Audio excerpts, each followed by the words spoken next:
మంచిర్యాల జిల్లా లక్షెట్టిపేట మున్సిపాలిటీలో పలు అభివృద్ధి పనులకు ఎమ్మెల్యే కొక్కిరాల ప్రేమ్ సాగర్ రావు శంకుస్థాపన చేశారు. లక్షెట్టిపేట మున్సిపాలిటీలో 22 కోట్ల రూపాయల వ్యయంతో అమృత్ నీటి సరఫరా పైప్ లైన్ ట్రాన్స్క్ నిర్మాణం పనులను ప్రారంభించారు. అనంతరం 15 వార్డులలో 50 లక్షలతో సీసీ రోడ్డు పనులకు భూమి పూజ చేశారు.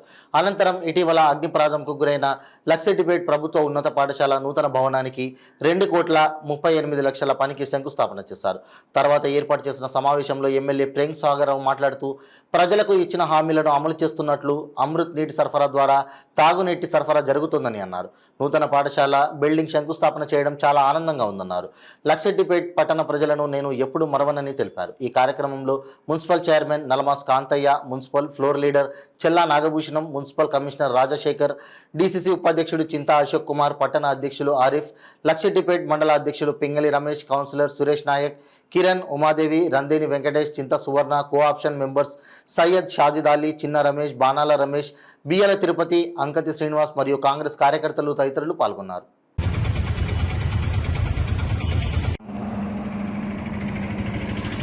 ప్రేమ్ గారి నాయకత్వం, ప్రేమ్ గారి నాయకత్వం.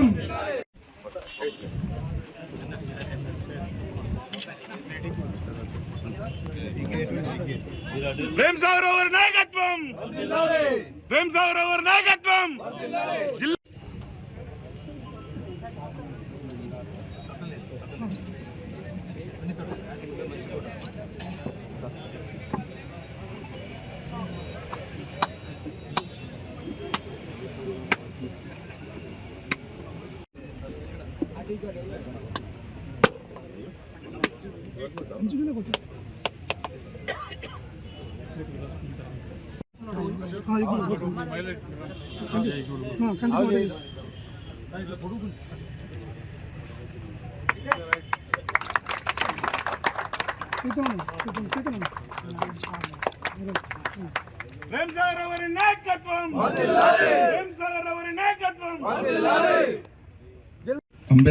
అంబేద్కర్ సంఘం నాయకులు సార్ని సన్మానించాలని కోరుకుంటాం. 15 రోజులకు 20 రోజులకు ఇక్కడికి వచ్చినప్పుడు కాలిపోయిందని చూడడం జరిగింది. ఒక రకంగా అది కాలిపోయిందని అనిపిస్తుంది, ఎందుకంటే అది కాలిపోకపోతే కూలిపోతుంది. కాలిపోయింది కాబట్టి అందరి దృష్టికి వచ్చింది. నేను 1974లో స్కూల్లో ఇక్కడ 10th చదివి బయటకు వెళ్ళిన 50 సంవత్సరాలు దానికి సున్నం కూడా ఇలా ఆ రూమ్లో కూర్చొని వచ్చేసి ఆది నా చెప్పిన శాంక్షన్ ఇస్తాను. 5 కోట్ల 80 లక్షలు శాంక్షన్ అయింది. టెండర్ కూడా వచ్చింది. 14 తారీఖున టెండర్ ఓపెన్ చేస్తుంది. హై స్కూల్, జూనియర్ కాలేజ్ కలిపి 580 ఇస్తున్నాం. 580 కాబట్టి ఇంకా 5 కోట్లని ఇస్తే కానీ మొత్తం నియోజకవర్గానే మోడర్న్ మొత్తం తయారు చేసుకుంటాం. చదువుకునే వాటిని ఆ రుణం తీసుకునే అవకాశం వచ్చింది, ఖచ్చితంగా తీసుకుంటాం. దాంతోపాటు అది కాకుండా లక్షపేట మున్సిపాలిటీ కానీ మండల 16 స్కూళ్ళకు 3 కోట్ల 32 లక్షలు కూడా శాంక్షన్ అయ్యి పనులు స్టార్ట్ అయ్యింది. రేపు స్టార్ట్ అవుతుంది. నేను ఎన్నికల్లో మొదటి నుంచి చెప్పుకుంటూ వచ్చిన ప్రజలకు అవసరం ఉంది, ప్రజల కంటే బీద వాళ్ళకి అవసరం ఉంది విద్య, వైద్యం.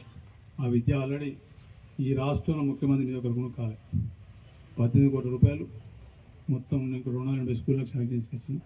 అదేవిధంగా 5 కోట్ల 80 లక్షలు ఇక్కడ తీసుకొచ్చింది. 24 కోట్ల రూపాయలు స్కూల్లో తీసుకొచ్చిన. పనులు స్టార్ట్ రేపటి నుంచి స్టార్ట్ చేస్తున్నాయి, కొన్ని స్టార్ట్ అవుతుంది. ఇప్పుడు 15,000 మంది ప్రభుత్వ స్కూల్లో విద్యార్థులు ఉన్నారు. నా లక్ష్యం ఒక్కటే, ఇవన్నీ చేసి 25,000 తీసుకుపోవడం. దానికి టీచర్లతో అందరితో మాట్లాడడానికి తప్పకుండా సహకరిస్తారు అనుకుంటాను. ఇన్ఫ్రాస్ట్రక్చర్, ఎందుకంటే ఇన్ఫ్రాస్ట్రక్చర్ లేకుండా, రూమ్ లేకుండా, ఫ్యాన్ లేకుండా, వంట లేకుండా, తంట లేకుండా పిల్లలు కూడా స్కూల్కి రమ్మంటే రాదు. దురదృష్టవశాత్తు లాస్ట్ 10-15 సంవత్సరాల నుంచి ప్రభుత్వ స్కూళ్ళ నిర్లక్ష్యం చేసి వాటిని పూర్తి పనికి రాకుండా చేసి ప్రైవేట్ స్కూళ్ళని ఎంకరేజ్ చేసే కార్యక్రమం జరుగుతుంది. కాబట్టి ఖచ్చితంగా బీద వాళ్లకు అందుబాటులో ఉండే ప్రభుత్వ విద్యను కోటీశ్వరం కొడుకు ఏదైతే విద్య దొరుకుతుందో ఖచ్చితంగా ప్రభుత్వ స్కూళ్ళకు 3-4 సంవత్సరాల లోపల స్కూల్ చేసుకునే పిల్లలను కూడా ఆ విద్యార్థులు రాస్తున్నారు. ఈ హాస్పిటల్కి సంబంధించిన మటుకు ఇప్పుడు ఇక్కడనే 30 పడకలు ఉంది. అది 2 డాక్టర్లు 12 డాక్టర్లు లేరు. తర్వాత ఇంకోటి మున్సిపాలిటీలు కూడా మీరు లాస్ట్ టైం రెజల్యూషన్ పాస్ చేసి మీరు జాగిస్తా అని చెప్పి ఇప్పుడు కట్టిదానికి జాగలేదు. మీరు ఇస్తా అంటే అటుపక్క